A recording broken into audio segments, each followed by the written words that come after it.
1 Corinthiens 12. C'est pourquoi je vais vous faire savoir une chose. Si quelqu'un parle avec l'aide de l'Esprit de Dieu, il ne peut pas dire que Jésus soit maudit.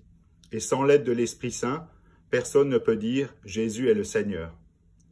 Oui, il y a des dons différents, mais c'est le même Esprit qui les donne.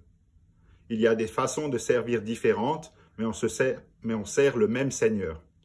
Il y a des activités différentes, mais c'est le même Dieu qui les produit tout en vous, en tous. Chacun reçoit le don de montrer la puissance de l'Esprit Saint, et cela pour le bien de tous. L'un reçoit de l'Esprit le don de parler avec sagesse, l'autre reçoit du même Esprit le don de faire connaître Dieu. Un autre reçoit de ce même Esprit le don d'une foi très solide, un autre reçoit de cet unique Esprit le don de guérir les malades.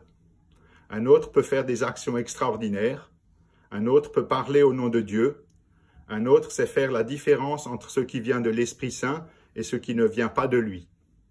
Un autre peut parler en des langues inconnues, un autre peut les traduire, mais tout cela c'est le seul et même Esprit Saint qui le rend possible. Il distribue ses dons à chacun comme il veut. Utilisons une comparaison. Le corps forme un tout et pourtant il y a plusieurs parties. Malgré leur nombre, toutes les parties du corps ne forment qu'un seul corps. Pour le Christ, c'est la même chose. Tous, juifs et non-juifs, esclaves et personnes libres, nous avons reçu le baptême dans un seul Esprit Saint pour former un seul corps.